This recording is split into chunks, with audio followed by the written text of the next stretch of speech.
Une histoire d'amour. J'aime les histoires d'amour parce que vous savez que celui qui marche sans amour marche assurément à ses funérailles. L'histoire se passe sur l'une des plus hautes chaînes montagnardes du monde. Nous sommes dans l'Himalaya. Et dans l'Himalaya, nous sommes sur la plus haute montagne de l'Himalaya. Sur cette plus haute montagne se trouve la ville la plus haute du monde et dans cette ville se trouve le château le plus grand du monde. Dans ce château vit un roi, oui, le plus heureux du monde. Pourquoi? Parce qu'il a une fille la plus belle du monde. Quand elle apparaît, le soleil et la lune en sont tout pâles. Elle s'appelle Ariti. Et Ariti a une particularité. Elle ne parle ni ne rit jamais. Le roi ne sait plus quoi faire. Il a tout essayé. Il a inventé des fêtes somptueuses, aux plats les plus raffinés, aux saveurs les plus exotiques, aux parfums les plus suaves, les plus doux. Il a offert à Ariti les robes les plus merveilleuses, les plus colorées. Les musiciens sont légion au château. Partout où que l'on se pose, ils sont là avec leurs instruments pour jouer les plus belles mélodies du monde. Mais rien n'y fait. Ariti ne parle ni ne rit. Un jour, le roi a une idée fameuse. Eh ben oui, marions-la, marions-la. Des messagers sont envoyés pour avertir les populations de la nouvelle. Et bientôt, du plus profond de la vallée jusqu'à la plus haute des montagnes de l'Himalaya, on entend les préparatifs des expositions, des expéditions. D'abord arrivent les rois et les princes, et c'est un défilé incessant de plusieurs jours qui passe devant les yeux de la belle Ariti. Les serviteurs déposent à ses pieds des robes, des parfums, des meubles de valeur, des acrobates, des jongleurs, des danseurs. Mais Ariti ne parle ni ne rit. Elle bâille. Ensuite viennent les marchands, les commerçants les plus nantis. Une nouvelle fois, un défilé devant les yeux d'Ariti, qui ne parle ni ne rit. Et cette fois, elle a même tourné les talons et quitté la salle de la cérémonie. Au fil des jours, l'enthousiasme des prétendants tombe un peu. Et finalement, plus personne ne monte au château pour épouser la belle Ariti. Ce jour-là, au plus profond du plus profond de la vallée, se réveille un jeune homme. Oh, c'est un jeune homme très simple. Il n'a pas grand-chose. Il vit dans une masure. Mais ce qu'il a est un bien qu'on ne peut pas monnayer, non. Il a les yeux du cœur. Vous savez, ces yeux qui voient l'autre, ces yeux qui écoutent l'autre, ces yeux qui s'allume devant la pétillance de la vie. Et surtout, il a confiance. Il a confiance en lui. Alors ce matin-là, au réveil, le jeune homme est plutôt joyeux. Il a fait un rêve extraordinaire. Il a rêvé que c'était lui qui allait faire rire et parler la belle Ariti, et comme promis, il deviendrait son époux. Alors il saute de son lit, emballe quelques affaires, jette son sac sur son dos, attrape son parapluie en feuilles de bambou, et le voilà parti. Le plus haut château du monde, sur la plus haute montagne du monde, c'est de la marche, et encore de la marche. Mais rien lui fait peur. Non, rien. Ni le vent, ni les bourrasques, ni les tempêtes, ni les bêtes sauvages, ni le soleil qui cuit sa peau. Il marche un pas après l'autre. Il avance, il a confiance.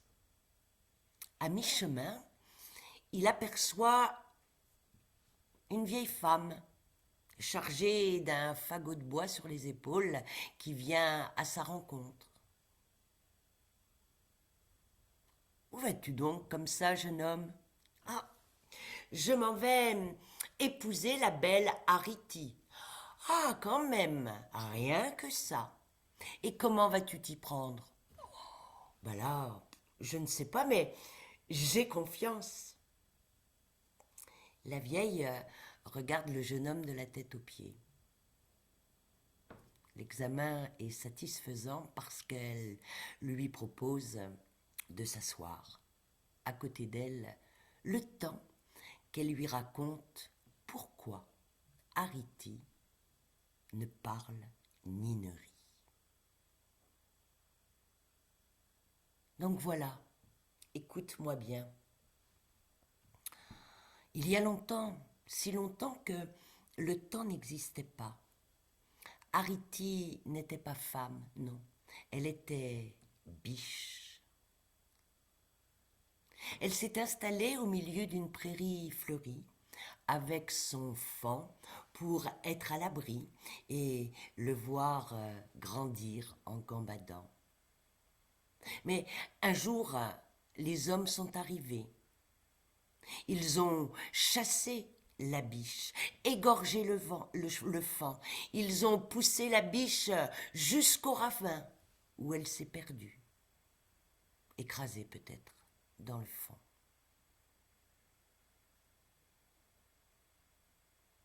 La biche est revenue sous la forme d'une hirondelle qui a construit son nid au coin d'une grange.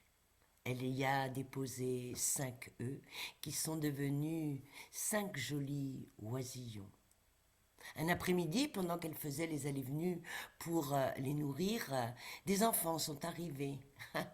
Ils n'ont rien trouvé de mieux qu'à coups de pierre descendre le nid, et les oisillons se sont écrasés au sol. L'hirondelle s'est précipitée, mais un enfant l'a attrapée au vol, et il l'a serrée dans sa main jusqu'à ce qu'il ne lui reste plus aucun souffle de vie. L'hirondelle est revenue, cette fois sous le manteau d'une louve. Elle s'est installée dans la forêt, où elle a mis bas une portée de louveteaux. Tout se passait pour le mieux. Mais un jour, les hommes sont venus. Ils ont mis le feu à la forêt en hurlant « Pas de loup chez nous, pas de loup chez nous !» Et le feu, petit à petit, a mangé les arbres, a mangé les herbes, a encerclé la louve et ses petits. Et ils ont fini torches vivantes dans un brasier. Et aujourd'hui,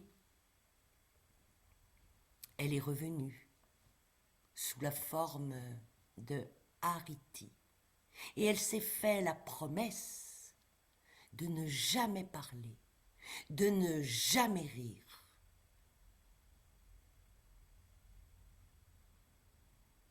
Voilà, Je suis son exception. Alors, jeune homme, fais ce que tu peux. Et d'un bond, la vieille se lève, recharge son fagot de bois et d'un pas alerte, redescend la montagne. Le jeune homme reste un instant abasourdi par le récit qu'il vient d'entendre. Son cœur bat la chamade. Et puis tout à coup, il se lève, attrape son sac, son parapluie en feuilles de bambou. J'ai confiance, je vais y arriver. Et il se remet en route. Il lui faut encore 2 jours pour parvenir dans la cour du château. Il traverse ensuite les jardins. Et puis là, il aperçoit Ariti, une beauté qui fait pâlir la lune et le soleil. Elle est assise, la tête dans ses pensées. Le jeune homme s'approche. Elle ne tourne même pas la tête vers lui. Alors, prenant tout son cœur, il l'apostrophe. Belle Ariti, toi qui ne parles ni ne ris, je suis venu pour devenir ton époux. Oh, je n'ai rien, j'ai juste mon parapluie en feuilles de bambou et ma confiance. Alors, avant de me jeter, écoute mon histoire. Il y a longtemps, très longtemps, le temps n'existait même pas. J'étais un cerf. À l'orée du bois, un jour, j'ai vu les hommes égorger mon faon, poursuivre ma tendre biche et la pousser dans le ravin. J'ai eu tellement peur que je n'ai rien pu faire. J'en suis mort de chagrin. Et puis, je suis revenu voler à côté de ma compagne Hirondelle. Nous avons eu 5 oisillons. Et un après-midi où nous étions occupés dans nos allées et venues pour nourrir la couvée, des gamins sont venus. J'ai vu ma famille détruite et ma douce compagne attrapée en plein vol et perdre son souffle de vie.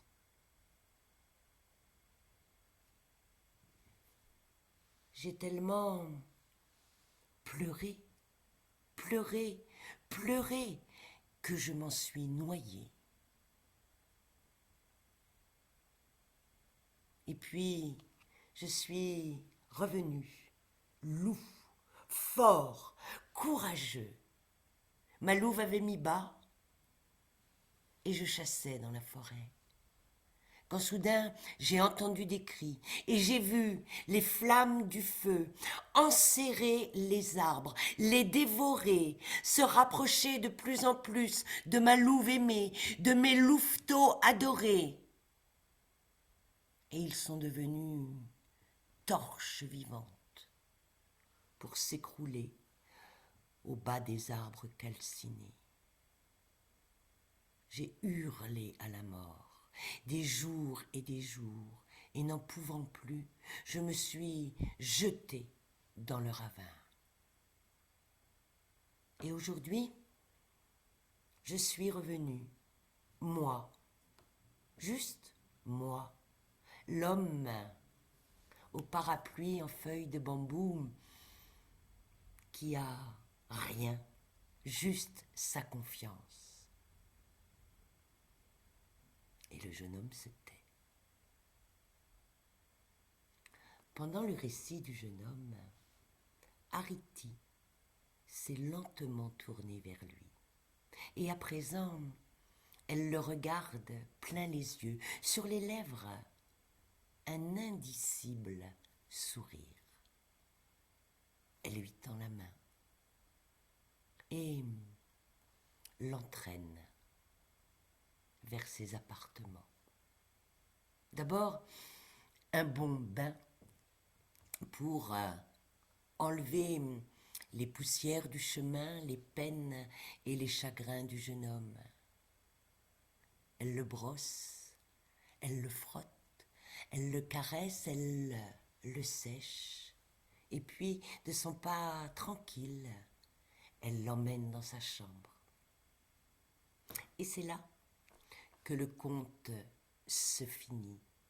Oui, nous n'allons pas suivre les amants retrouvés dans leur cocon d'amour. Vous vous souvenez? Celui qui marche sans amour va assurément à ses funérailles. Ce ne sera pas le cas d'Ariti et du jeune homme au parapluie en feuilles de bambou.